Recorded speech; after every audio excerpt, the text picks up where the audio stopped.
परमात्मा श्री कृष्ण की वाणी गीता गुरु शिष्य संवाद है। अतः अर्जुन ने स्वीकार किया कि शिष्यस्तेहं साधिमाम त्वाम प्रपन्नम। भगवन, मैं आपका शिष्य हूं, आपकी शरण हूं। मुझे वो उपदेश दीजिए जिससे मैं परम श्रेय को प्राप्त हो जाऊं। अतः उस परम गुरु के चरणों में गीता आरंभ करने से पूर्व ये स्तुति गुरु वंदना प्रस्तुत की जा रही है। ओम श्री सद्गुरुदेव भगवान की जय।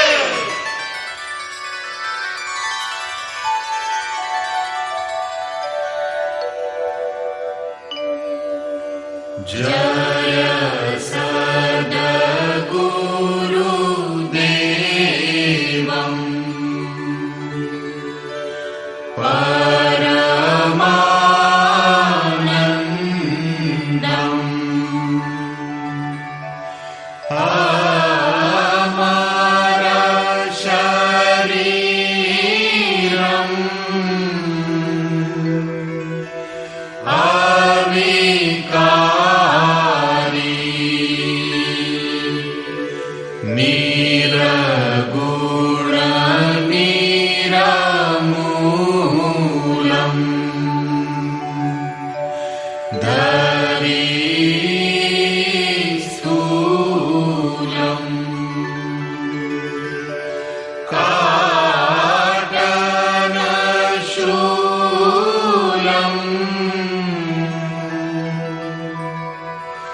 अंतर्यामी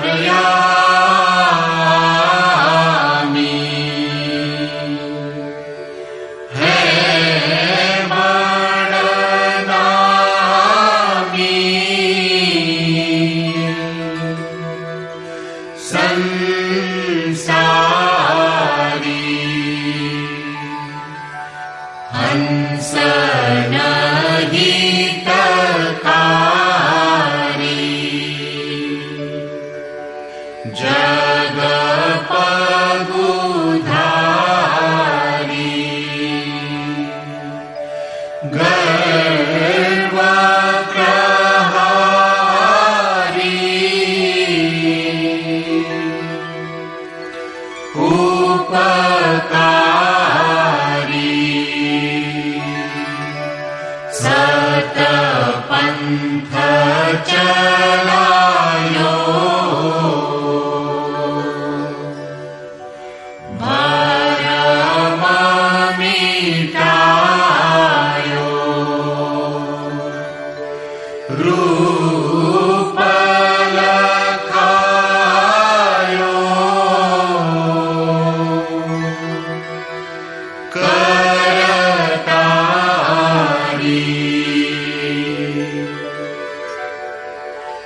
यह शिष्य है तेरो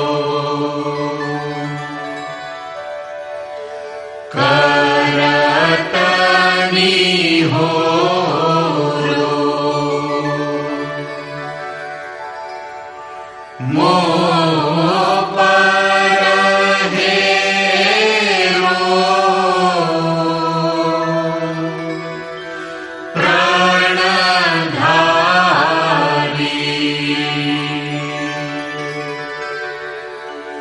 जय सद्गुरुदेवं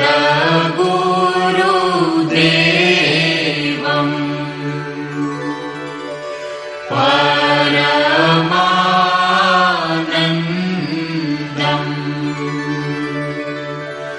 अमर शरीरम्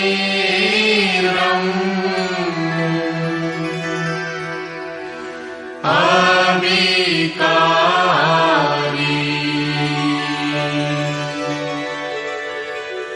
निरगुण निरमूलम् धरी स्थूलम्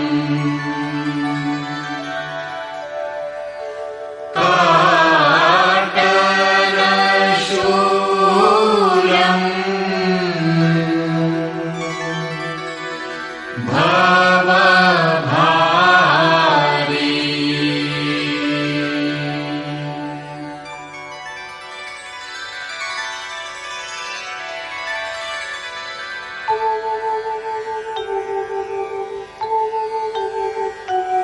ओम जय गुरुदेव जय गुरुदेव जय गुरुदेव जय गुरुदेव ओम जय गुरुदेव जय गुरुदेव जय गुरुदेव जय गुरुदेव ओम जय गुरुदेव जय गुरुदेव जय गुरुदेव जय गुरुदेव।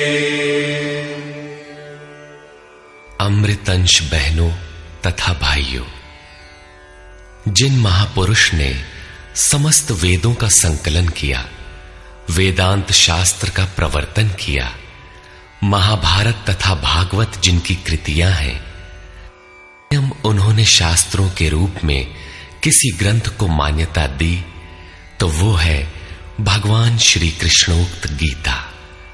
तरह तरह की पूजा पद्धतियां, परस्पर विरोधी संगठन धर्म के नाम पर प्रचलित हैं, जबकि धर्म का लक्ष्य है एक परमात्मा की शोध। कल्याण स्वरूप वो परमात्मा एक है, उसे प्राप्त करने की निश्चित क्रिया का पालन धर्म है। जब परमात्मा एक है, उसे प्राप्त करने की क्रिया एक है, तो बहुत से पंथ क्यों? इसके समाधान के लिए प्रस्तुत है यथार्थ गीता का भावंश, ये गीता कैसेट। धर्म के सरल स्वरूप और उसकी प्राप्ति हेतु निर्धारित क्रिया का क्रमबद्ध तथा पूर्ण विवरण योगेश्वर श्री कृष्णोक्त गीता है। विश्व के प्रत्येक महापुरुष ने जो कुछ भी साधन बताया है, वो सब का सब तथा अनेक गोपनीय स्थितियों का स्पष्टीकरण अकेले गीता में है। इसलिए संपूर्ण मानव जाति के कल्याण का अतर्क शास्त्र गीता है। महाभारत में संकेत है कि जब कौरवों और पांडवों की सेनाएं आमने सामने खड़ी हो गईं, तो संपूर्ण निशांतर कौरवों में प्रवेश कर गए और सभी देवता पांडवों में। इस कथन से महर्षि व्यास ने स्पष्ट कर दिया कि गीता के सभी पात्र देवता या असुर हैं तथा प्रतीकात्मक हैं। प्रत्येक मनुष्य के अंतःकरण में दैवी और आसुरी दो प्रकृतियां अनादिकाल से हैं। दैवी शक्तियों के सहयोग से जब मनुष्य अपने आत्म स्वरूप की ओर अग्रसर होता है, तो काम, क्रोध, राग, द्वेष इत्यादि आसुरी वृत्तियां बाधा के रूप में आक्रमण करती हैं। उनका पार पाना ही वास्तविक युद्ध है। अर्जुन श्रेय के लिए विकल था। उसकी दृष्टि में श्रेय का उपाय था कुल धर्म, पिंडोदक क्रिया, वर्ण संकर से बचाव, कुल क्षय से बचने के लिए युद्ध न करना इत्यादि। मात्र इतनी सी शंका के समाधान हेतु भगवान को उसे 18 अध्याय गीता समझानी पड़ी। अंत में पूछा कि क्या तेरा मोह नष्ट हुआ? अर्जुन ने स्वीकार किया कि भगवान, मेरा मोह नष्ट हो गया और अब मैं वैसा ही करूंगा जैसा भगवान ने उपदेश दिया है। वस्तुतः ये केवल अर्जुन की शंका नहीं थी, बल्कि मानव मात्र की शंका है कि श्रेय क्या है, उसे कैसे प्राप्त करें। इसलिए स्त्री पुरुष, आबाल वृद्ध, मानव मात्र के लिए गीता के 18 अध्याय का अनुशीलन एवं नियमित पाठ नितांत आवश्यक है, जिससे ब्रह्म विधि की स्मृति सृजित रहे तथा बच्चों में भी इन कल्याणकारी संस्कारों का सृजन हो सके। इस गीता ज्ञान के बिना कोई भी मनुष्य उस ईश्वर के पथ पर नहीं चल सकता। अक्षय सुख, शाश्वत शांति, लोक में समृद्धि तथा मूल शंका समाधान हेतु इन कैसेटों का संकलन किया गया है। इसके नियमित श्रवण से संपूर्ण परिवार तथा स्वजन समुदाय को सुसंस्कृत करें। संसार में कहीं भी मनुष्य हो, उसके लिए गीता सदैव अमृत वाहिनी है। गीता आपका शास्त्र है। गौरव का विषय है कि 5000 वर्ष से भी अधिक अंतराल के बाद श्री कृष्ण का यथार्थ गायन आपके सम्मुख है। जन्म जन्मांतर की रूढ़ियों से ग्रस्त मस्तिष्क को स्वच्छ कर चिंतन के प्रशस्त पथ पर चलने के लिए इन कैसेटों का प्रसारण प्रातः अवश्य करें।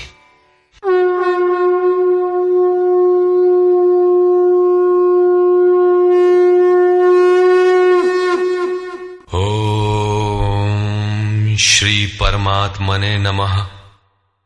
यथार्थ गीता, श्रीमद् भगवत गीता, अथ प्रथमो अध्यायः।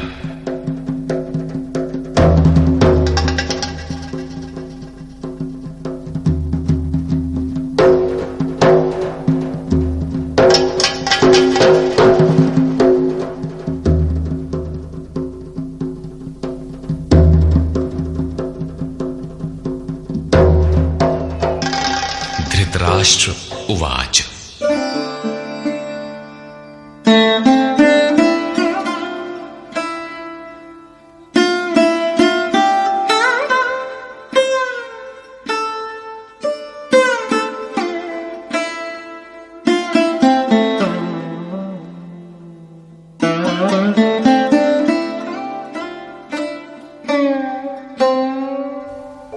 धर्मक्षेत्रे कुरुक्षेत्रे समवेता युयुत्सवः मामकाः पाण्डवाश्चैव किमकुर्वत संजय।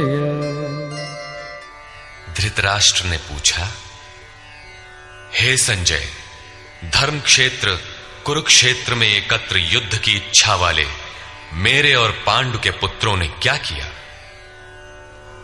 अज्ञान रूपी धृतराष्ट्र और संयम रूपी संजय। अज्ञान मन के अंतराल में रहता है अज्ञान से आवृत मन धृतराष्ट्र जन्मांध है, किंतु संयम रूपी संजय के माध्यम से यह देखता है, सुनता है। वो समझता है कि परमात्मा ही सत्य है। फिर भी जब तक इससे उत्पन्न मोह रूपी दुर्योधन जीवित है, इसकी दृष्टि सदैव कौरवों पर रहती है, विकारों पर ही रहती है। धर्म एक क्षेत्र है। जब हृदय देश में दैवी संपत्ति का बाहुल्य होता है तो यह शरीर धर्म क्षेत्र बन जाता है, और जब इसमें आसुरी संपत्ति का बाहुल्य होता है तो यह शरीर कुरुक्षेत्र बन जाता है। कुरु अर्थात करो। यह शब्द आदेशात्मक है। भगवान श्री कृष्ण कहते हैं, प्रकृति से उत्पन्न तीनों गुणों द्वारा परवश होकर मनुष्य कर्म करता है। वो क्षण मात्र भी कर्म किए बिना नहीं रह सकता, गुण उससे करा लेते हैं। तीनों गुण मनुष्य को देवता से कीट पर्यंत शरीरों में ही बांधते हैं। जब तक प्रकृति और प्रकृति से उत्पन्न गुण जीवित हैं, तब तक कुरु लगा रहेगा। अतः जन्म मृत्यु वाला क्षेत्र, विकारों वाला क्षेत्र कुरुक्षेत्र है, और परम धर्म परमात्मा में प्रवेश दिलाने वाली पुण्यमयी प्रवृत्तियों का क्षेत्र धर्म क्षेत्र है। पुरातत्वविद पंजाब में काशी प्रयाग के मध्य तथा अनेकानेक स्थलों पर कुरुक्षेत्र की शोध में लगे हैं, किंतु गीताकार ने स्वयं बताया है कि जिस क्षेत्र में यह युद्ध हुआ वो कहां है। इदम शरीरम कौन्तेय क्षेत्र मित्य भिधीयते। अर्जुन, ये शरीर ही क्षेत्र है, और जो इसको जानता है, इसका पार पा लेता है, वो क्षेत्रज्ञ है। आगे इन्होंने क्षेत्र का विस्तार बताया, जिसमें 10 इंद्रियां, मन, बुद्धि, अहंकार, 5 विकार और 3 गुणों का वर्णन है। शरीर ही क्षेत्र है, एक अखाड़ा है। इसमें लड़ने वाली प्रवृत्तियां 2 हैं, दैवी संपद और आसुरी संपद। पांडु की संतान और धृतराष्ट्र की संतान सजातीय और विजातीय प्रवृत्तियां। अनुभवी महापुरुष की शरण जाने पर इन दोनों प्रवृत्तियों में संघर्ष का सूत्रपात होता है। यह क्षेत्र क्षेत्रज्ञ का संघर्ष है, और यही वास्तविक युद्ध है। विश्व युद्धों से इतिहास भरा पड़ा है, किंतु उनमें जीतने वालों को भी शाश्वत विजय नहीं मिलती। ये तो आपसी बदले हैं। प्रकृति का सर्वथा शमन करके प्रकृति से परे की सत्ता का दिग्दर्शन करना और उसमें प्रवेश पाना ही वास्तविक विजय है। यही एक ऐसी विजय है जिसके पीछे हार नहीं है। यही मुक्ति है जिसके पीछे जन्म मृत्यु का बंधन नहीं है। इस प्रकार अज्ञान से आच्छादित प्रत्येक मन संयम के द्वारा जानता है कि क्षेत्र क्षेत्रज्ञ के युद्ध में क्या हुआ। अब जैसा जिसके संयम का उत्थान है, वैसे वैसे उसे दृष्टि आती जाएगी।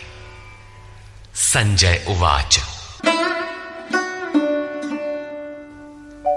दृष्ट्वा तु पाण्डवानीकं व्यूढं दुर्योधनस्तदा आचार्यमुपसंगम्य राजा वचनमब्रवीत्। उस समय राजा दुर्योधन ने व्यूह रचना युक्त पांडवों की सेना को देखकर द्रोणाचार्य के पास जाकर ये वचन कहा। द्वैत के आचरण ही द्रोणाचार्य हैं। जब जानकारी हो जाती है कि हम परमात्मा से अलग हो गए हैं, वहां उसकी प्राप्ति के लिए तड़प पैदा हो जाती है। तभी हम गुरु की तलाश में निकलते हैं। दोनों प्रवृत्तियों के बीच यही प्राथमिक गुरु है। यद्यपि बाद के सद्गुरु योगेश्वर श्री कृष्ण होंगे, जो योग की स्थिति वाले होंगे। राजा दुर्योधन आचार्य के पास जाता है। मोह रूपी दुर्योधन। मोह संपूर्ण व्याधियों का मूल है, राजा है। दुर्योधन दुरु अर्थात दूषित, योधन अर्थात वह धन। आत्मिक संपत्ति ही स्थिर संपत्ति है, उसमें जो दोष उत्पन्न करता है वो है मोह। ये प्रकृति की ओर खींचता है और वास्तविक जानकारी के लिए प्रेरणा भी प्रदान करता है। मोह है तभी तक पूछने का प्रश्न भी है, अन्यथा सभी पूर्ण ही हैं। अतः व्यूह रचना युक्त पांडवों की सेना को देखकर, अर्थात पुण्य से प्रवाहित सजातीय वृत्तियों को संगठित देखकर, मोह रूपी दुर्योधन ने गुरु द्रोण के पास जाकर यह कहा। पश्यैतां पाण्डुपुत्राणाम् आचार्य महतीं चमू व्यूढ़ां द्रुपदपुत्रेण तव शिष्येण धीमता। हे आचार्य, आपके बुद्धिमान शिष्य द्रुपद पुत्र धृष्टद्युम्न द्वारा व्यूहाकार खड़ी की हुई पांडु पुत्रों की इस भारी सेना को देखिए। शाश्वत अचल पद में आस्था रखने वाला दृढ़ मन ही धृष्टद्युम्न है। यही पुण्यमयी प्रवृत्तियों का नायक है। साधन कठिन न मन कर टेका। साधन कठिन नहीं, मन की दृढ़ता कठिन होनी चाहिए। अब देखें सेना का विस्तार। अत्र शूरा महेश्वासा भीमार्जुन समायुधि युयुधानो विराटश्च द्रुपदश्च महारथः। इस सेना में महेश्वासा, महान ईश में वास दिलाने वाले भाव रूपी भीम, अनुराग रूपी अर्जुन के समान बहुत से शूरवीर, जैसे सात्विकता रूपी सात्यकी, विराटः सर्वत्र ईश्वरी प्रवाह की धारणा, महारथी राजा द्रुपद अर्थात अचल स्थिति, तथा धृष्टकेतुश्चेकितानः काशीराजश्च वीर्यवान् पुरुजित् कुन्तिभोजश्च शैब्यश्च नरपुंगवः। धृष्टकेतुः दृढ़ कर्तव्य, चेकितानः जहां भी जाए वहां से चित्त को खींचकर इष्ट में स्थिर करना, काशीराजः काया रूपी काशी में ही वो साम्राज्य है, पुरुजित स्थूल सूक्ष्म और कारण शरीरों पर विजय दिलाने वाला पुरुजित, कुंती भोजः कर्तव्य से भव पर विजय, नरों में श्रेष्ठ शैव्य अर्थात सत्य व्यवहार। युधामन्युश्च विक्रान्तः उत्तमौजाश्च वीर्यवान् सौभद्रो द्रौपदेयाश्च सर्व एव महारथाः। और पराक्रमी युधामन्यु, युद्ध के अनुरूप मन की धारणा, उत्तमौजाः शुभ की मस्ती, सुभद्रा पुत्र अभिमन्यु, जब शुभ आधार आ जाता है तो मन भय से रहित हो जाता है। ऐसा शुभ आधार से उत्पन्न अभय मन, ध्यान रूपी द्रौपदी के पांचों पुत्र, वात्सल्य, लावण्य, सौम्यता, स्थिरता, सहृदयता, सब के सब महारथी हैं। साधन पथ पर संपूर्ण योग्यता के साथ चलने की क्षमताएं हैं। इस प्रकार दुर्योधन ने पांडव पक्ष के 15-20 नाम गिनाए, जो दैवी संपद के महत्वपूर्ण अंग हैं। विजातीय प्रवृत्ति का राजा होते हुए भी मोह ही सजातीय प्रवृत्तियों को समझने के लिए बाध्य करता है। दुर्योधन अपना पक्ष संक्षेप में कहता है, यदि कोई बाह्य युद्ध होता तो अपनी फौज बढ़ा चढ़ा कर गिनाता, विकार कम गिनाए गए, क्योंकि उन पर विजय पाना है, वे नाशवान हैं। केवल 5-7 विकार बताए गए जिनके अंतराल में संपूर्ण बहिर्मुखी प्रवृत्ति विद्यमान है, जैसे अस्माकं तु विशिष्टाये तान्निबोध द्विजोत्तम नायका मम सैन्यस्य संज्ञार्थं तान् ब्रवीमि ते। द्विजोत्तम, हमारे पक्ष में जो प्रधान हैं उन्हें भी आप समझ लें। आपको जानने के लिए मेरी सेना के जो नायक हैं उनको कहता हूं। बाह्य युद्ध में सेनापति के लिए द्विजोत्तम संबोधन असामयिक है। वस्तुतः गीता अंतःकरण की 2 प्रवृत्तियों का संघर्ष है, जिसमें द्वैत का आचरण ही द्रोण है। जब तक हम लेश मात्र भी आराध्य से अलग हैं, तब तक प्रकृति विद्यमान है, द्वैत बना है। इस द्वि पर जय पाने की प्रेरणा प्रथम गुरु द्रोणाचार्य से मिलती है। अधूरी शिक्षा ही पूर्ण जानकारी के लिए प्रेरणा प्रदान करती है। वो पूजा स्थली नहीं, वहां शौर्य सूचक संबोधन होना चाहिए। विजातीय प्रवृत्ति के नायक कौन कौन हैं?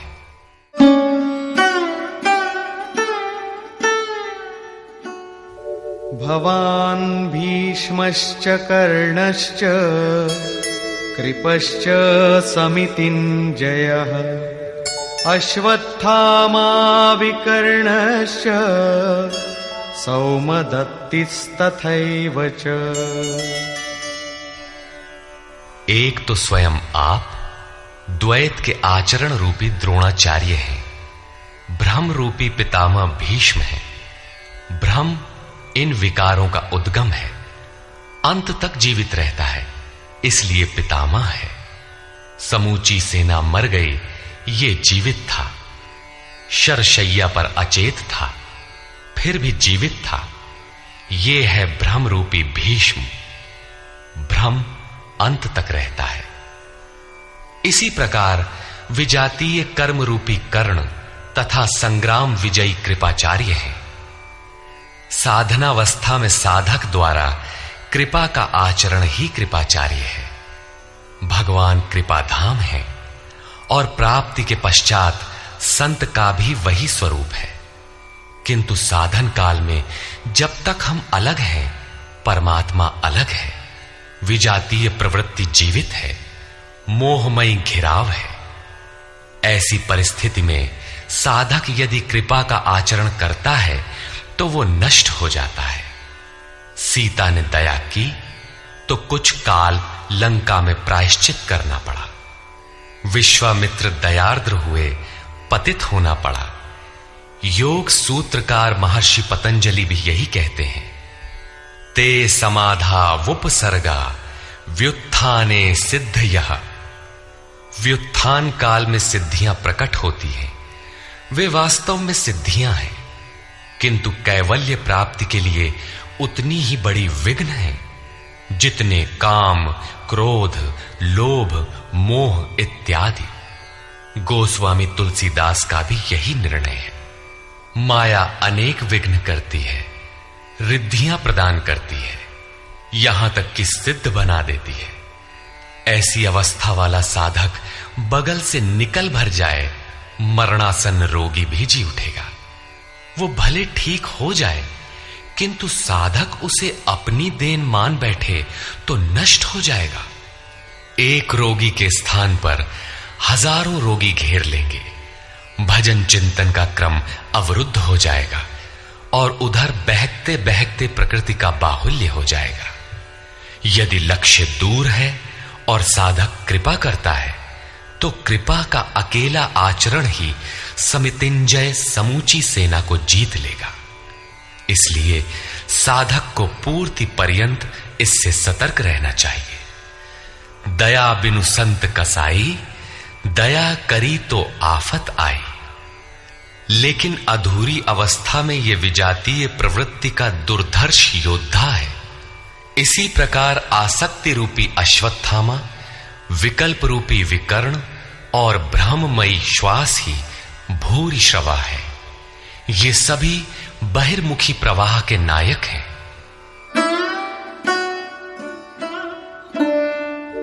अन्ये च बहवः शूराः मदर्थे त्यक्तजीविताः नानाशस्त्र प्रहरणाः सर्वे युद्ध विशारदाः। और भी बहुत से शूरवीर अनेक शस्त्रों से युक्त मेरे लिए जीवन की आशा को त्याग कर युद्ध में डटे हैं।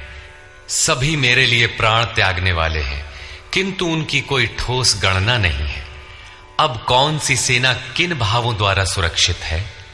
इस पर कहते हैं, अपर्याप्तं तदस्माकं बलं भीष्माभिरक्षितम् पर्याप्तं त्विदमेतेषां बलं भीमाभिरक्षितम्। भीष्म द्वारा रक्षित हमारी सेना सब प्रकार से अजेय है और भीम द्वारा रक्षित इन लोगों की सेना जीतने में सुगम है। पर्याप्त और अपर्याप्त जैसे श्लिष्ट शब्द का प्रयोग दुर्योधन की आशंका को व्यक्त करता है। अतः देखना है कि भीष्म कौन सी सत्ता है जिस पर कौरव निर्भर करते हैं, तथा भीम कौन सी सत्ता है जिस पर दैवी संपद संपूर्ण पांडव निर्भर है। दुर्योधन अपनी व्यवस्था देता है कि अयनेषु च सर्वेषु यथा भागमवस्थिताः भीष्ममेवाभिरक्षन्तु भवन्तः सर्व एव हि। इसलिए सब मोर्चों पर अपनी अपनी जगह स्थित रहते हुए आप लोग सब के सब भीष्म की ही सब ओर से रक्षा करें। यदि भीष्म है तो हम अजेय हैं, इसलिए आप पांडवों से न लड़कर केवल भीष्म की ही रक्षा करें। कैसा योद्धा है भीष्म, जो स्वयं अपनी रक्षा नहीं कर पा रहा है, कौरवों को उसकी रक्षा व्यवस्था करनी पड़ रही है। यह कोई बाह्य योद्धा नहीं, ब्रह्म ही भीष्म है। जब तक ब्रह्म जीवित है तब तक विजातीय प्रवृत्तियां कौरव अजेय हैं। अजेय का यह अर्थ नहीं कि जिसे जीता ही ना जा सके, बल्कि अजेय का अर्थ दुर्जय है, जिसे कठिनाई से जीता जा सकता हो। महा अजय संसार रिपु जीत सकई सो वीर। यदि भ्रम समाप्त हो जाए तो अविद्या अस्तित्वहीन हो जाए। मोह इत्यादि जो आंशिक रूप से बचे भी हैं, शीघ्र ही समाप्त हो जाएंगे। भीष्म की इच्छा मृत्यु थी, इच्छा ही भ्रम है। इच्छा का अंत और भ्रम का मिटना एक ही बात है। इसी को संत कबीर ने सरलता से कहा, इच्छा काया इच्छा माया इच्छा जग उपजाया। कह कबीर जे इच्छा विवर्जित ताका पार न पाया। जहां भ्रम नहीं होता वो अपार और अव्यक्त है। इस शरीर के जन्म का कारण इच्छा है। इच्छा ही माया है और इच्छा ही जगत की उत्पत्ति का कारण है। सो कामयत तदैक्षत बहुश्याम प्रजायेय इति।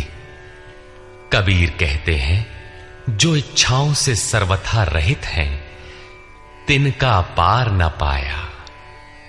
वे अपार अनंत असीम तत्व में प्रवेश पा जाते हैं।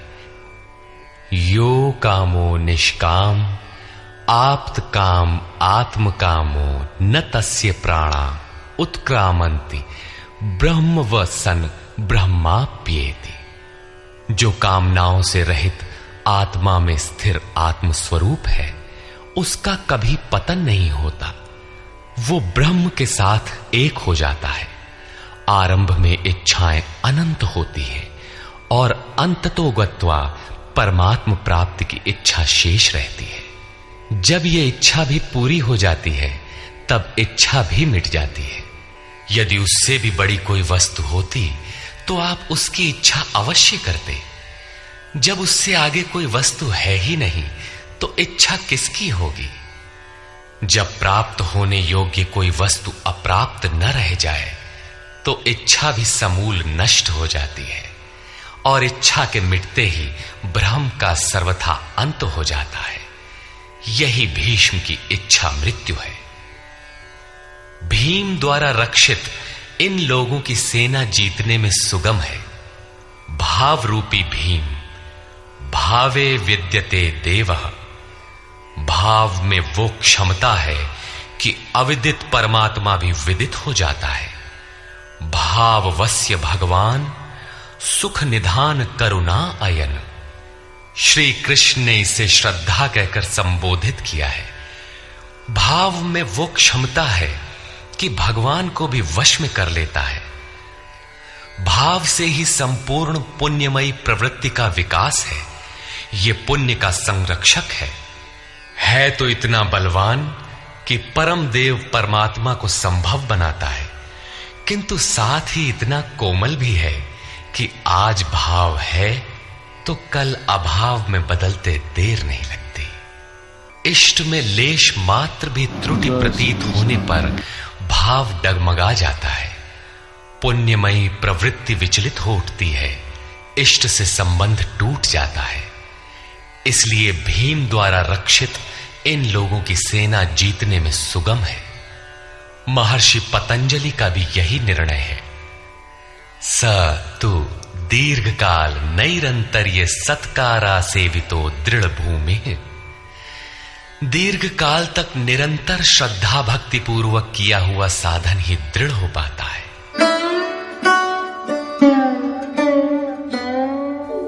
तस्य संजनयन् हर्षं कुरु वृद्धः पितामहः।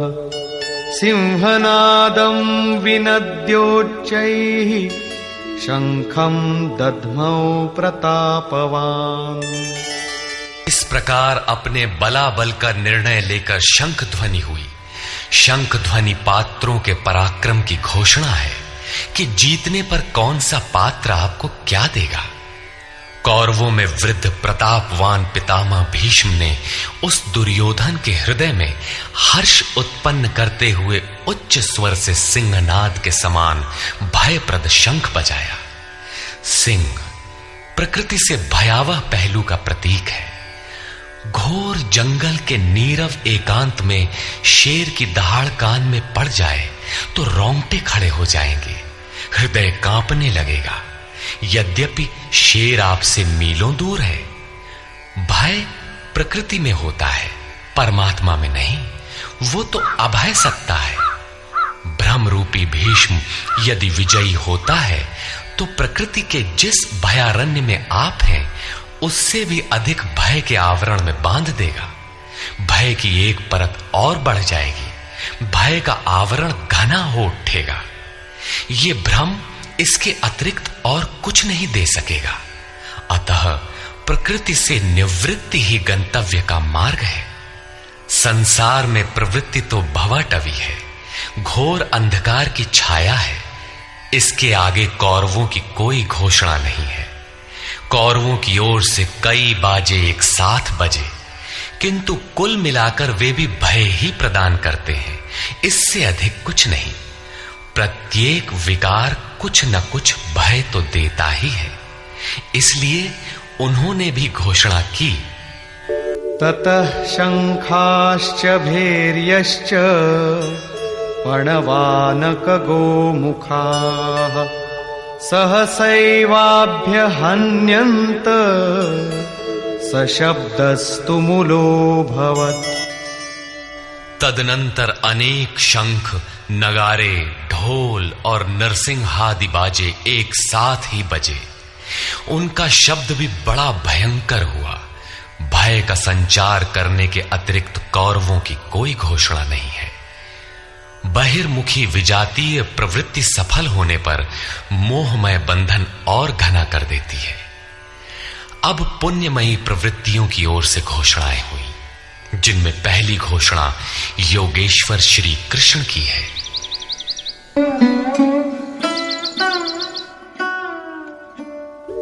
ततः श्वेतैर्हयैर्युक्ते महती स्यन्दने स्थितौ माधव पाण्डवश्चैव दिव्यौ शंखौ प्रदध्मतु। इसके उपरांत श्वेत घोड़ों से युक्त, जिनमें लेश मात्र कालिमा दोष नहीं है, श्वेत सात्विक निर्मलता का प्रतीक है। महति स्यन्दने, महान रथ पर बैठे हुए योगेश्वर श्री कृष्ण और अर्जुन ने भी अलौकिक शंख बजाए। अलौकिक का अर्थ है लोकों से परे। मृत्युलोक, देवलोक, ब्रह्मलोक, जहां तक जन्म मरण का भय है, उन समस्त लोकों से परे पारलौकिक पारमार्थिक स्थिति प्रदान करने की घोषणा योगेश्वर श्री कृष्ण की है। सोने चांदी काठ का रथ नहीं, रथ अलौकिक, शंख अलौकिक, अतः घोषणा भी अलौकिक ही है। लोकों से परे एकमात्र ब्रह्म है, सीधा उससे संपर्क स्थापित कराने की घोषणा है। पांचजन्यं ऋषिकेशो देवदत्तं धनञ्जयः पौंड्रं दध्मौ महाशंखं भीमकर्मावृकोदरः।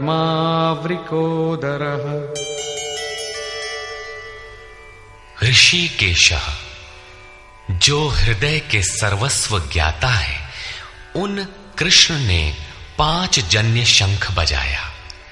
पांचों ज्ञानेंद्रियों को पंच तन्मात्राओं शब्द, स्पर्श, रूप, रस, गंध के रसों से समेटकर अपने जन भक्त की श्रेणी में ढालने की घोषणा की। विकराल रूप से बहकती हुई इंद्रियों को समेटकर उन्हें अपने सेवक की श्रेणी में खड़ा कर देना हृदय से प्रेरक सद्गुरु की देन है। श्री कृष्ण एक योगेश्वर सद्गुरु थे। शिष्यस्तेहम्, भगवन मैं आपका शिष्य हूं। बाह्य विषय वस्तुओं को छोड़कर ध्यान में इष्ट के अतिरिक्त दूसरा न देखें, दूसरा न सुने, न दूसरे का स्पर्श करें। ये सद्गुरु के अनुभव संचार पर निर्भर करता है। देवदत्तम धनंजय, दैवी संपत्ति को अधीन करने वाला अनुराग ही अर्जुन है। इष्ट के अनुरूप लगाव, जिसमें विरह, वैराग्य, अश्रुपात हो। गदगद गिरा नयन बह नीरा, रोमांच हो। इष्ट के अतिरिक्त अन्य विषय वस्तु का लेश मात्र टकराव न होने पाए, उसी को अनुराग कहते हैं। यदि ये सफल होता है तो परम देव परमात्मा में प्रवेश दिलाने वाली दैवी संपद पर आधिपत्य प्राप्त कर लेता है। इसी का दूसरा नाम धनंजय भी है। एक धन तो बाहरी संपत्ति है, जिससे शरीर निर्वाह की व्यवस्था होती है। आत्मा से इसका कोई संबंध नहीं है। इससे परे स्थिर आत्मिक संपत्ति ही निज संपत्ति है। बृहदारण्य कोपनिषद में याज्ञवल्क्य ने मैत्रेयी को यही समझाया कि धन से संपन्न पृथ्वी के स्वामित्व से भी अमृतत्व की प्राप्ति नहीं हो सकती। उसका उपाय आत्मिक संपत्ति है। भयानक कर्म वाले भीमसेन ने पौंड्र अर्थात प्रीति नामक महाशंख बजाया। भाव का उद्गम और निवास स्थान हृदय है, इसलिए इसका नाम वृकोदर है। आपका भाव लगाव बच्चे में होता है, किंतु वस्तुतः वो लगाव आपके हृदय में है, जो बच्चे में जाकर मूर्त होता है। ये भाव अथाह और महान बलशाली है। उसने प्रीति नामक महाशंख बजाया। भाव में ही वो प्रीति निहित है, इसीलिए भीम ने पौंड्र प्रीति नामक महाशंख बजाया। भाव महान बलवान है, किंतु प्रीति संचार के माध्यम से। हरि व्यापक सर्वत्र समाना, प्रेम ते प्रकट हो ही मैं जाना। अनंत विजयम राजा कुंती पुत्रो युधिष्ठिरः नकुलः सहदेवश्च सुघोषमणिपुष्पकौ। कुंती पुत्र राजा युधिष्ठिर ने अनंत विजय नामक शंख बजाया। कर्तव्य रूपी कुंती और धर्म रूपी युधिष्ठिर। धर्म पर स्थिरता रहेगी तो अनंत विजयम, अनंत परमात्मा में स्थिति दिलाएगा। युद्धे स्थिरः सह युधिष्ठिरः। प्रकृति पुरुष क्षेत्र क्षेत्रज्ञ के संघर्ष में स्थिर रहता है, महान दुख से भी विचलित नहीं होता। तो एक दिन जो अनंत है, जिसका अंत नहीं है, वो है परम तत्व परमात्मा, उस पर विजय दिला देता है। नियम रूपी नकुल ने सुघोष नामक शंख बजाया। ज्यों ज्यों नियम उन्नत होगा, अशुभ का शमन होता जाएगा, शुभ घोषित होता जाएगा। सत्संग रूपी सहदेव ने मणिपुष्पक शंख बजाया। मनीषियों ने प्रत्येक श्वास को बहुमूल्य मणि की संज्ञा दी है। हीरा जैसी श्वासा बातों में बीती जाए।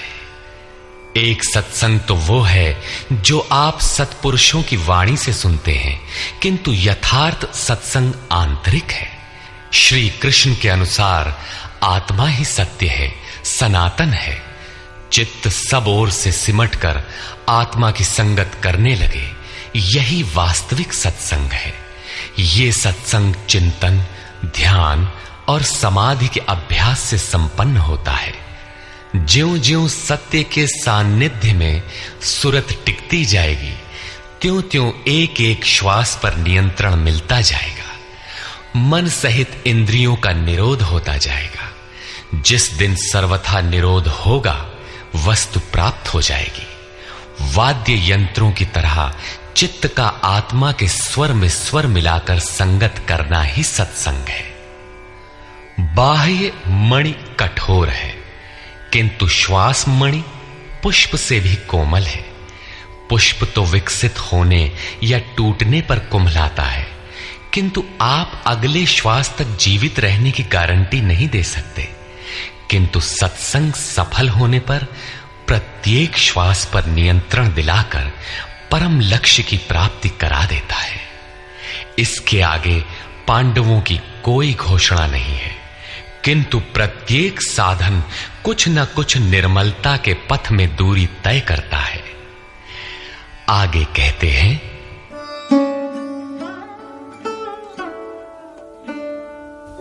काश्यश्च परमेश्वासः शिखण्डी च महारथः धृष्टद्युम्नो विराटश्च सात्यकिश्चापराजितः।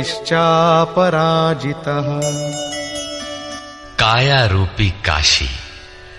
पुरुष जब सब ओर से मन सहित इंद्रियों को समेटकर काया में ही केंद्रित करता है, तो परमेश्वासः, परम ईश में वास का अधिकारी हो जाता है। परम ईश में वास दिलाने में सक्षम काया ही काशी है। काया में ही परम ईश का निवास है। परमेश्वास का अर्थ श्रेष्ठ धनुष वाला नहीं, बल्कि परम धन ईश धन वास है। शिखा सूत्र का त्याग ही शिखंडी है।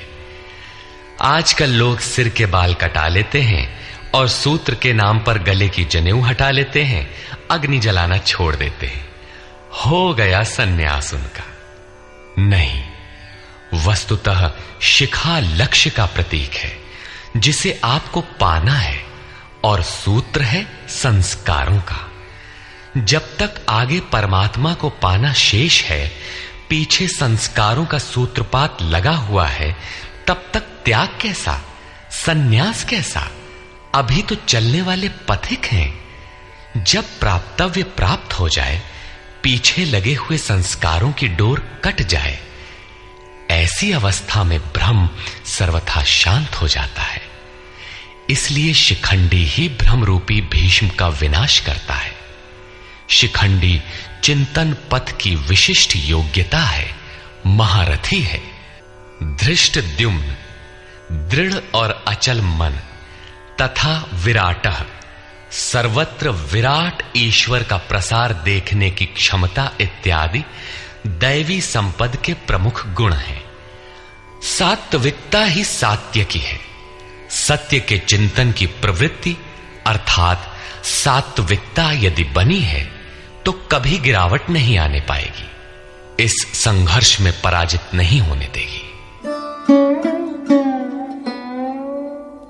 द्रुपदो द्रौपदेयाश्च सर्वशः पृथिवीपते सौभद्रश्च महाबाहुः शंखान् दद्मुः पृथक् पृथक्। अचल पददायक द्रुपद और ध्यान रूपी द्रौपदी के पांचों पुत्र सहृदयता, वात्सल्य, लावण्य, सौम्यता इत्यादि साधन में महान सहायक महारथी हैं तथा बड़ी भुजा वाला अभिमन्यु, इन सब ने पृथक पृथक शंख बजाए। भुजा कार्यक्षेत्र का प्रतीक है। जब मन भय से रहित हो जाता है तो उसकी पहुंच दूर तक हो जाती है। हे राजन, इन सब ने अलग अलग शंख बजाए, कुछ न कुछ दूरी सभी तय कराते हैं। इनका पालन आवश्यक है, इसलिए इनके नाम गिनाए। इसके अतिरिक्त कुछ दूरी ऐसी भी है जो मन बुद्धि से परे है। भगवान स्वयं ही अंतःकरण में विराज कर तय कराते हैं। इधर दृष्टि बनकर आत्मा से खड़े हो जाते हैं और सामने स्वयं खड़ा होकर अपना परिचय करा लेते हैं। सघोषोधार्तराष्ट्राणाम् हृदयानि व्यदारयत् नभश्च पृथिवीं चैव तुमुलो व्यनुनादयन्। उस घोर शब्द ने आकाश और पृथ्वी को भी शब्दायमान करते हुए धृतराष्ट्र पुत्रों के हृदय विदीर्ण कर दिए। सेना तो पांडवों की ओर भी थी, किंतु हृदय विदीर्ण हुए धृतराष्ट्र पुत्रों के। वस्तुतः पांचजन्य दैवी शक्ति पर आधिपत्य, अनंत पर विजय, अशुभ का शमन और शुभ की घोषणा धारावाही होने लगे तो कुरुक्षेत्र आसुरी संपद, बहिर्मुखी प्रवृत्तियों का हृदय विदीर्ण हो जाएगा। उनका बल शनैः शनैः क्षीण होने लगता है। सर्वथा सफलता मिलने पर मोहमयी प्रवृत्तियां सर्वथा शांत हो जाती हैं।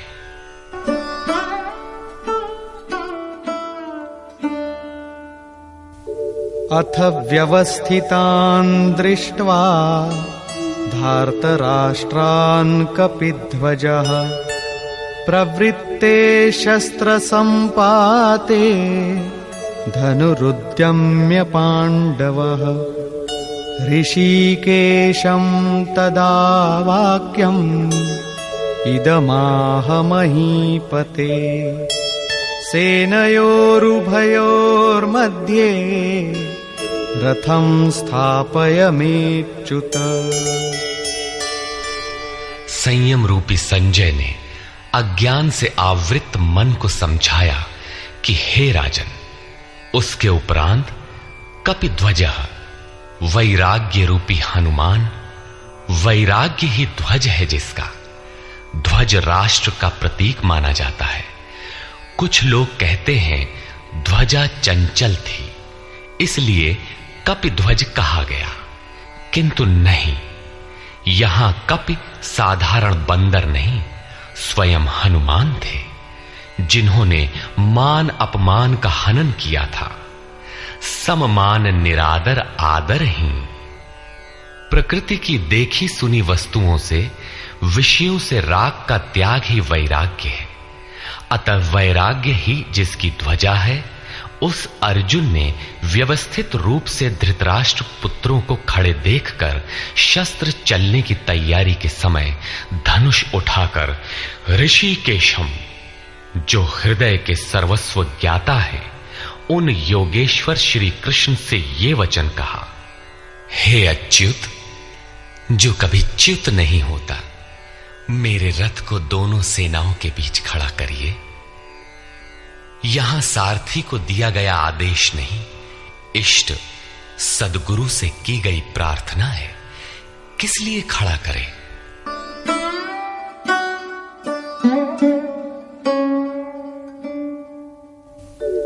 यावदेतान् निरीक्षेऽहम् योद्धुकामानवस्थितान् कैर्मया सह योद्धव्यम् अस्मिन् रणसमुद्यमे।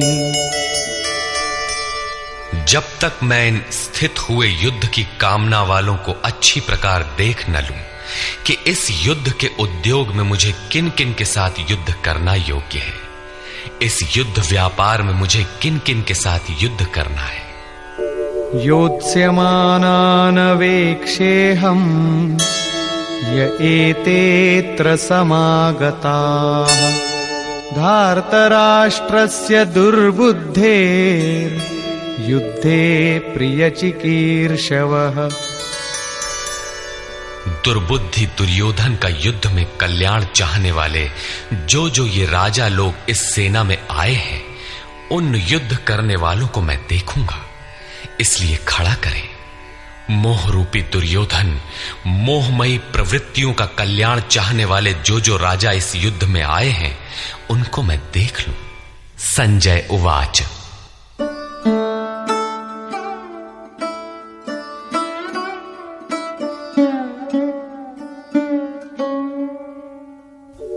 एवमुक्तो ऋषिकेशो गुडाकेशेन भारत सेनयोरुभयोर्मध्ये स्थापयित्वा रथोत्तमम् भीष्मद्रोणप्रमुखतः सर्वेषां च महीक्षिताम् उवाच पार्थ पश्यैतान् समवेतान् कुरुनीति।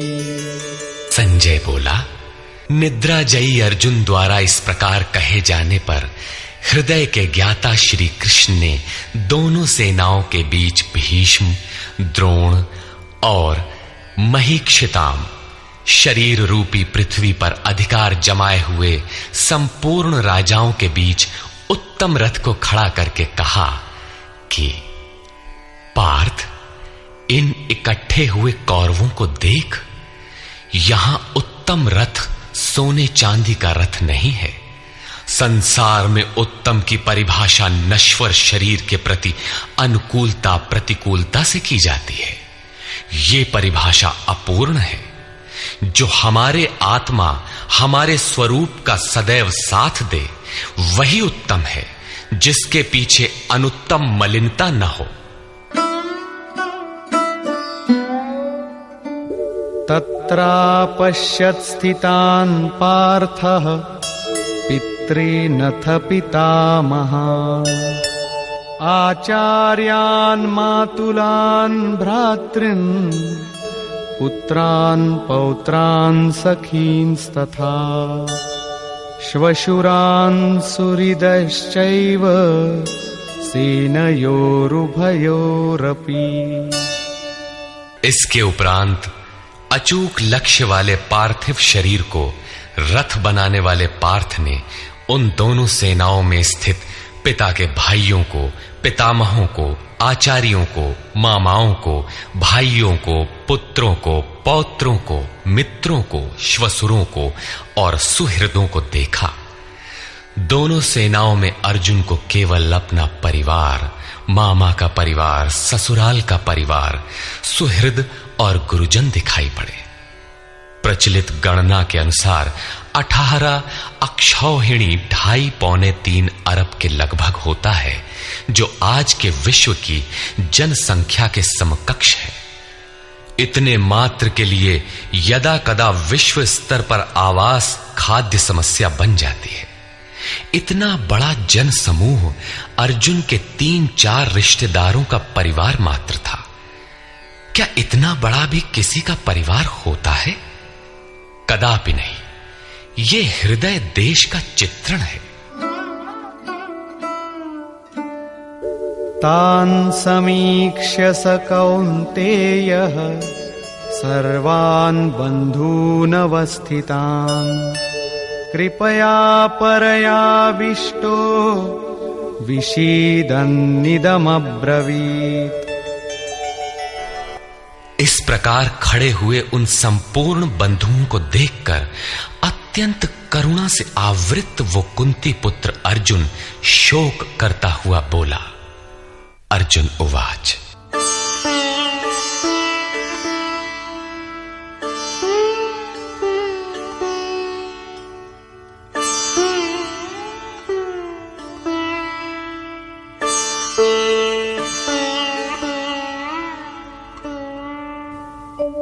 दृष्ट्वेमं स्वजनं कृष्ण युयुत्सुं समुपस्थितम् सीदन्ति मम गात्राणि मुखं च परिशुष्यति वेपथुश्च शरीरे मे रोमहर्षश्च जायते।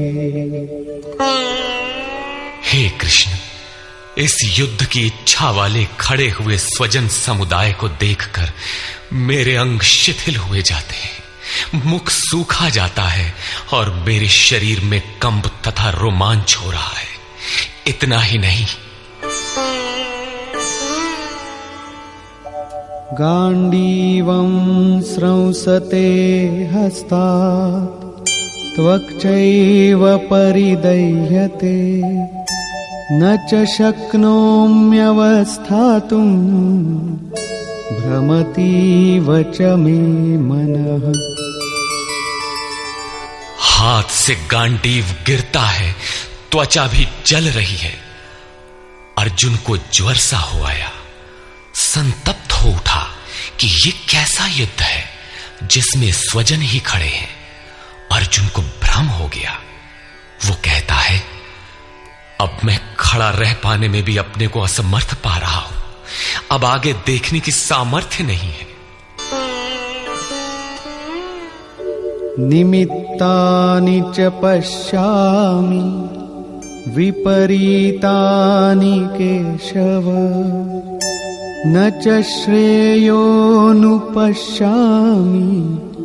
हत्वा स्वजनमाहवे। हे केशव, इस युद्ध का लक्षण भी विपरीत ही देखता हूं। युद्ध में अपने कुल को मारकर परम कल्याण भी नहीं देखता हूं। कुल को मारने से कल्याण कैसे होगा?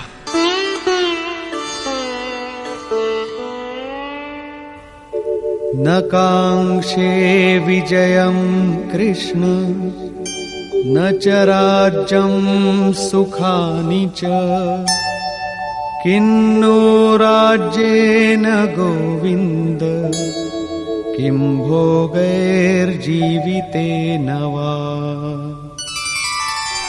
संपूर्ण परिवार युद्ध के मुहाने पर है। इन्हें युद्ध में मारकर विजय से मिलने वाला राज्य और राज्य से मिलने वाला सुख अर्जुन को नहीं चाहिए। वो कहता है, हे श्री कृष्ण, मैं विजय नहीं चाहता, राज्य तथा सुख भी नहीं चाहता।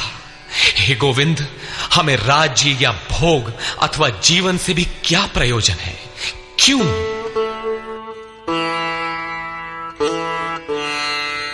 येषामर्थे काङ्क्षितं नो राज्यं भोगाः सुखानि च तैमेव स्थिता युद्धे प्राणांस् त्यक्त्वा धनानि च। हमें जिनके लिए राज्य भोग और सुखादिक इच्छित हैं, वे ही परिवार जीवन की आशा त्याग कर युद्ध के मैदान में खड़े हैं। हमें राज्य इच्छित था तो परिवार को लेकर भोग सुख और धन की पिपासा थी तो स्वजन और परिवार के साथ उन्हें भोगने की थी। किंतु जब सब के सब प्राणों की आशा त्याग कर खड़े हैं तो मुझे सुख राज्य या भोग नहीं चाहिए। ये सब इन्हीं के लिए प्रिय थे। इनसे अलग होने पर हमें इनकी आवश्यकता नहीं है। जब तक परिवार रहेगा तब तक ये वासनाएं भी रहती हैं। झोपड़ी में रहने वाला भी अपने परिवार मित्र और स्वजन को मारकर विश्व का साम्राज्य स्वीकार नहीं करेगा। अर्जुन यही कहता है कि हमें भोग प्रिय थे, विजय प्रिय थी, किंतु जिनके लिए थी जब वे ही नहीं रहेंगे तो भोगों से क्या प्रयोजन। इस युद्ध में मारना किसे है।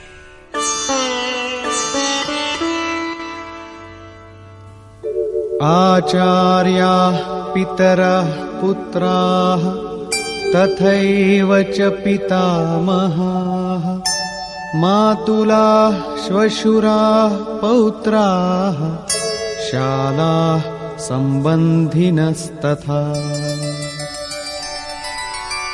इस युद्ध में ताऊ, चाचे, लड़के और इसी प्रकार दादा, मामा, श्वसुर, पोते, साले तथा समस्त संबंधी ही हैं।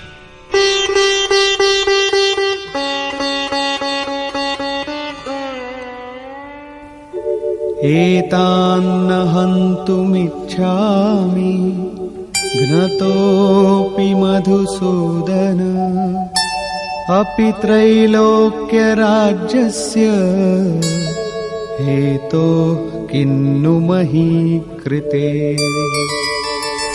हे मधुसूदन, मुझे मारने पर भी अथवा 3 लोक के राज्य के लिए भी मैं इन सबको मारना नहीं चाहता। फिर पृथ्वी के लिए कहना ही क्या। 18 अक्षौहिणी सेना में अर्जुन को अपना परिवार ही दिखाई पड़ा। इतने अधिक स्वजन वास्तव में क्या हैं? वस्तुतः अनुराग ही अर्जुन है। भजन के आरंभ में प्रत्येक अनुरागी के समक्ष यही समस्या रही है। सभी चाहते हैं कि हम भजन करें, उस परम सत्य को पालें, किंतु किसी अनुभवी सद्गुरु के संरक्षण में कोई अनुरागी जब क्षेत्रज्ञ के संघर्ष को समझता है कि हमें किन से लड़ना है तो वो हताश हो जाता है। वो चाहता है कि हमारे पिता का परिवार, ससुराल का परिवार, मामा का परिवार, सुहृद, मित्र और गुरजन साथ रहें, सभी सुखी रहें और इन सब की व्यवस्था करते हुए हम परमात्म स्वरूप की प्राप्ति भी कर लें। किंतु जब वो समझता है कि आराधना में अग्रसर होने के लिए परिवार छोड़ना होगा, इन संबंधों का मोह समाप्त करना होगा, तो वो अधीर हो उठता है। पूज्य महाराज जी कहा करते थे, मरना और साधु होना बराबर है। साधु के लिए सृष्टि में दूसरा कोई जीवित है भी, किंतु घर वालों के नाम पर कोई नहीं है। यदि कोई है तो लगाव है, मोह समाप्त कहां हुआ। जहां तक लगाव है उसका पूर्ण त्याग, उस लगाव के अस्तित्व मिटने पर ही उसकी विजय है। इन संबंधों का प्रसार ही तो जगत है, अन्यथा जगत में हमारा क्या है। तुलसीदास कहे चिद विलास जग, बूझत बूझत बूझ है। मन का प्रसार ही जगत है। योगेश्वर कृष्ण ने भी मन के प्रसार को ही जगत कहकर संबोधित किया। जिसने इसके प्रभाव को रोक लिया उसने चराचर जगत ही जीत लिया। इहैव तैर्जितः सर्गो येषां साम्ये स्थितम मनः। केवल अर्जुन अधीर था ऐसी बात नहीं है। अनुराग सबके हृदय में है। प्रत्येक अनुरागी अधीर होता है, उसे संबंधी याद आने लगते हैं। पहले वो सोचता था कि भजन से कुछ लाभ होगा तो ये सब सुखी होंगे, इनके साथ रहकर उसे भोगेंगे। जब ये साथ ही नहीं रहे तो सुख लेकर क्या करेंगे। अर्जुन की दृष्टि राज्य सुख तक ही सीमित थी। वो त्रिलोकी के साम्राज्य को ही सुख की पराकाष्ठा समझता था। इसके आगे भी कोई सत्य है, इसकी जानकारी अर्जुन को अभी नहीं है। निहत्य धार्तराष्ट्रान्नः का प्रीति स्याज्जनार्दन पापमेवाश्रयेदस्मान् हत्वैतानाततायिनः।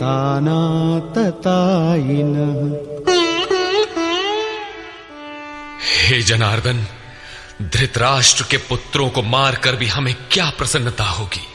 जहां धृतराष्ट्र अर्थात धृष्टता का राष्ट्र है, उससे उत्पन्न मोह रूपी दुर्योधन इत्यादि को मारकर भी हमें क्या प्रसन्नता होगी। इन आतताइयों को मारकर हमें पाप ही तो लगेगा।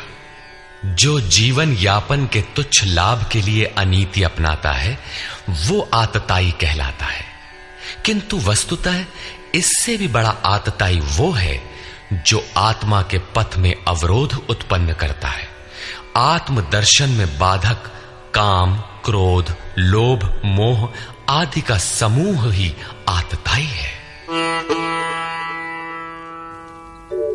तस्मान्नार्हा वयं हन्तुं धार्तराष्ट्रान् स्वबान्धवान् स्वजनं हि कथं हत्वा सुखिनः स्याम माधव।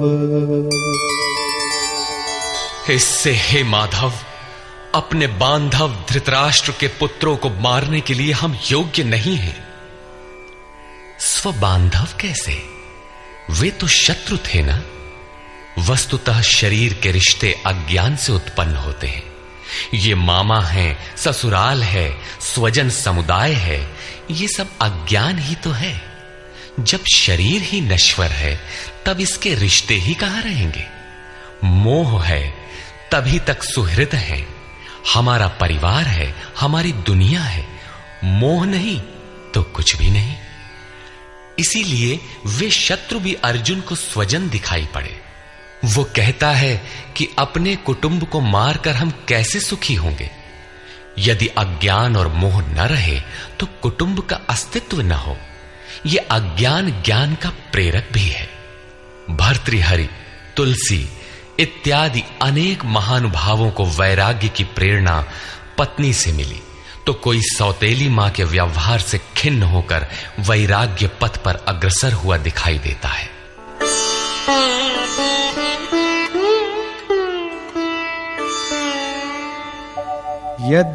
यद्यप्येतेन पश्यन्ति लोभोपहत चेतसः कुलक्षयकृतं दोषं मित्रद्रोहे च पातकम्। यद्यपि लोभ से भ्रष्ट चित्त हुए ये लोग कुल नाश के दोष और मित्र द्रोह के पाप को नहीं देखते हैं, ये उनकी कमी है। फिर भी कथं न ज्ञेयमस्माभिः पापादस्मान्निवर्तितुं कुलक्षयकृतं दोषं प्रपश्यद्भिर्जनार्दन। हे जनार्दन, कुल नाश से होने वाले दोषों को जानने वाले हम लोगों को इस पाप से हटने के लिए क्यों नहीं विचार करना चाहिए। मैं ही पाप करता हूं ऐसी बात नहीं, आप भी भूल करने जा रहे हैं। कृष्ण पर भी आरोप लगाया। अभी वो समझ में अपने को कृष्ण से कम नहीं मानता। प्रत्येक नया साधक सद्गुरु की शरण जाने पर इसी प्रकार तर्क करता है और अपने को जानकारी में कम नहीं समझता। यही अर्जुन भी कहता है कि ये भले न समझें, किंतु हम आप तो समझदार हैं। कुल नाश के दोषों पर हमें विचार करना चाहिए। कुल नाश में दोष क्या है? कुलक्षये प्रणश्यन्ति कुलधर्माः सनातनाः धर्मे नष्टे कुलं कृत्स्नम् अधर्मोऽभिभवत्युत। कुल के नाश होने से सनातन कुल धर्म नष्ट हो जाते हैं। अर्जुन कुल धर्म कुलाचार को ही सनातन धर्म समझ रहा था। धर्म के नाश होने पर संपूर्ण कुल को पाप भी बहुत दबा लेता है। अधर्माभिभवात् कृष्ण प्रदुष्यन्ति कुलस्त्रियः स्त्रीषु दुष्टासु वार्ष्णेय जायते वर्णसंकरः। हे कृष्ण, पाप के अधिक बढ़ जाने से कुल की स्त्रियां दूषित हो जाती हैं। हे वार्ष्णेय, स्त्रियों के दूषित होने पर वर्ण संकर उत्पन्न होता है। अर्जुन की मान्यता थी कि कुल की स्त्रियों के दूषित होने से वर्ण संकर होता है, किंतु श्री कृष्ण ने इसका खंडन करते हुए आगे बताया कि मैं अथवा स्वरूप में स्थित महापुरुष यदि आराधना क्रम में भ्रम उत्पन्न कर दे तब वर्ण संकर होता है। वर्ण संकर के दोषों पर अर्जुन प्रकाश डालता है।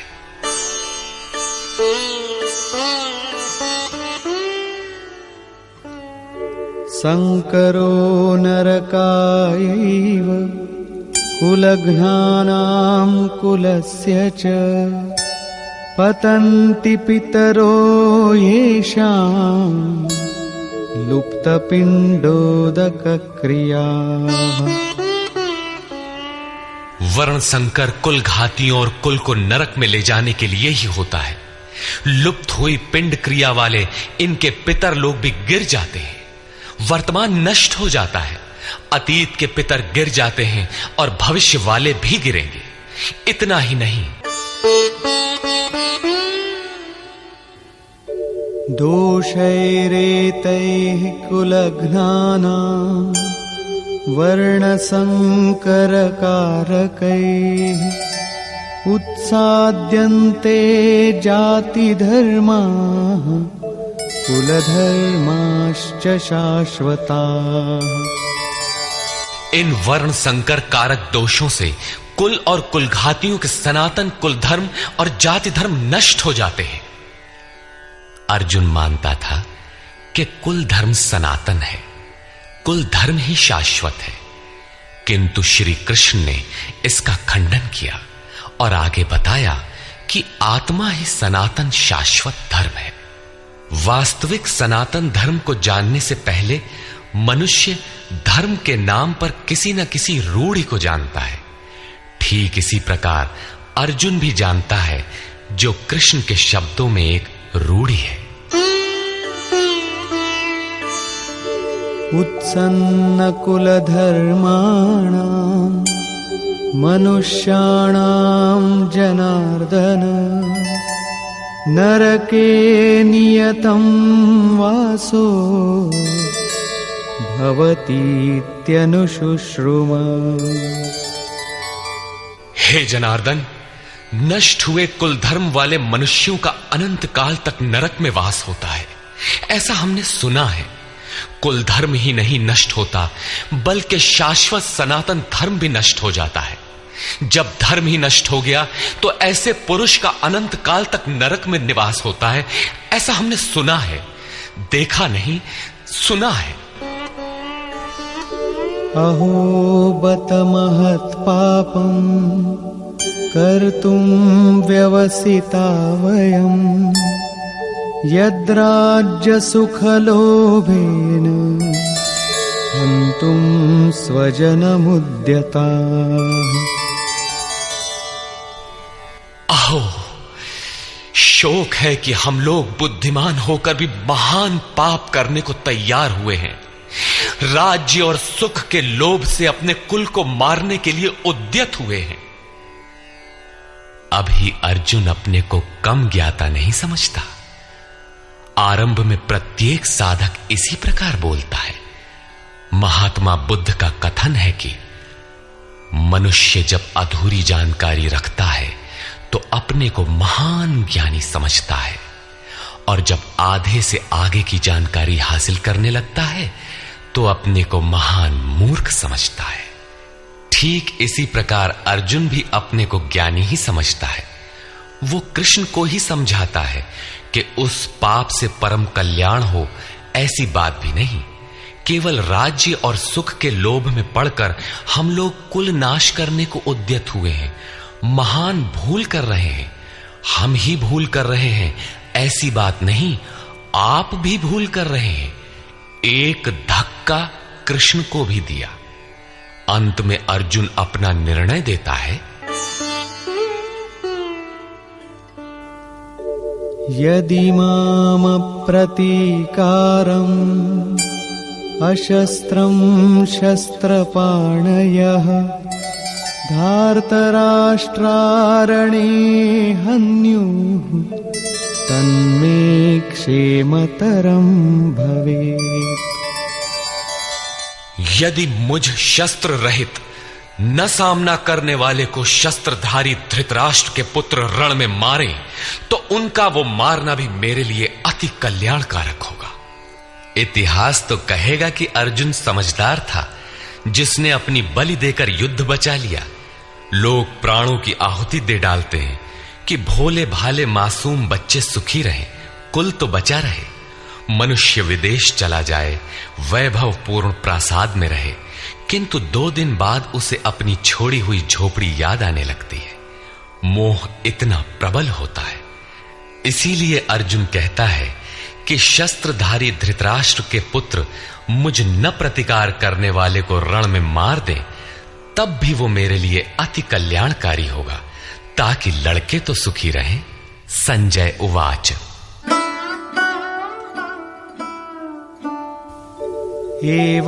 एवमुक्त्वार्जुनः संख्ये रथोपस्थ उपाविशत् विसृज्य सशरं चापं शोकसंविघ्नमानसः। संजय बोला कि रणभूमि में शोक से उद्विग्न मन वाला अर्जुन इस प्रकार कहकर बाण सहित धनुष को त्याग कर रथ के पिछले भाग में बैठ गया, अर्थात क्षेत्र क्षेत्रज्ञ के संघर्ष में भाग लेने से पीछे हट गया। निष्कर्ष, गीता क्षेत्र क्षेत्रज्ञ के युद्ध का निरूपण है। यह ईश्वरीय विभूतियों से संपन्न भगवत स्वरूप को दिखाने वाला गायन है। यह गायन जिस क्षेत्र में होता है वह युद्ध क्षेत्र शरीर है, जिसमें 2 प्रवृत्तियां हैं, धर्म क्षेत्र और कुरुक्षेत्र। उन सेनाओं का स्वरूप और उनके बल का आधार बताया। शंख ध्वनि से उनके पराक्रम की जानकारी मिली। तदनंतर जिस सेना से लड़ना है उसका निरीक्षण हुआ, जिसकी गणना 18 अक्षौहिणी अर्थात लगभग 6.5 अरब कही जाती है, किंतु वस्तुतः वे अनंत हैं। प्रकृति के दृष्टिकोण 2 हैं। एक इष्टोन्मुखी प्रवृत्ति दैवी संपद, दूसरी बहिर्मुखी प्रवृत्ति आसुरी संपद। दोनों प्रकृति ही हैं। एक इष्ट की ओर उन्मुख करती है, परम धर्म परमात्मा की ओर ले जाती है, और दूसरी प्रकृति में विश्वास दिलाती है। पहले दैवी संपद को साध कर आसुरी संपद का अंत किया जाता है, फिर शाश्वत सनातन परब्रह्म के दिग्दर्शन और उसमें स्थिति के साथ दैवी संपद की आवश्यकता शेष हो जाती है। युद्ध का परिणाम निकल आता है। अर्जुन को सैन्य निरीक्षण में अपना परिवार ही दिखाई पड़ता है, जिसे मारना है। जहां तक संबंध है उतना ही जगत है। अनुराग के प्रथम चरण में पारिवारिक मोह बाधक बनता है। साधक जब देखता है कि मधुर संबंधों में इतना विच्छेद हो जाएगा जैसे वे थे ही नहीं, तो उसे घबराहट होने लगती है। स्वजनासक्ति को मारने में उसे अकल्याण दिखाई देने लगता है। वह प्रचलित रूढ़ियों में अपना बचाव ढूंढने लगता है, जैसा अर्जुन ने किया। उसने कहा, कुल धर्म ही सनातन धर्म है। इस युद्ध से सनातन धर्म नष्ट हो जाएगा, कुल की स्त्रियां दूषित होंगी, वर्ण संकर पैदा होगा, जो कुल और कुलघातियों को अनंत काल तक नरक में ले जाने के लिए ही होता है। अर्जुन अपनी समझ से सनातन धर्म की रक्षा के लिए विकल है। उसने श्री कृष्ण से अनुरोध किया कि हम लोग समझदार होकर भी यह महान पाप क्यों करें। अर्थात श्री कृष्ण भी पाप करने जा रहे हैं। अंततोगत्वा पाप से बचने के लिए मैं युद्ध नहीं करूंगा, ऐसा कहता हुआ हताश अर्जुन रथ के पिछले भाग में बैठ गया। क्षेत्रज्ञ के संघर्ष से पीछे हट गया। टीकाकारों ने इस अध्याय को अर्जुन विषाद योग कहा है। अर्जुन अनुराग का प्रतीक है। सनातन धर्म के लिए विकल होने वाले अनुरागी का विषाद योग का कारण बनता है। यही विषाद मनु को हुआ था। हृदय बहुत दुख लाग, जन्म गयऊ हरि भगति बिनु। संशय में पड़कर ही मनुष्य विषाद करता है। उसे संदेह था कि वर्ण संकर पैदा होगा जो नरक में ले जाएगा। सनातन धर्म के नष्ट होने का भी उसे विषाद था। अतः संशय विषाद योग का सामान्य नामकरण इस अध्याय के लिए उपयुक्त है। अतः ओम तत्सदिति श्रीमद् भगवद गीता सूपनिषत्सु ब्रह्म विद्यायाम योग शास्त्रे श्री कृष्ण अर्जुन संवादे संशय विषाद योगो नाम प्रथमोऽध्यायः। इस प्रकार स्वामी अड़गड़ानंद कृत श्रीमद् भगवद गीता के भाष्य यथार्थ गीता का प्रथम अध्याय पूर्ण होता है।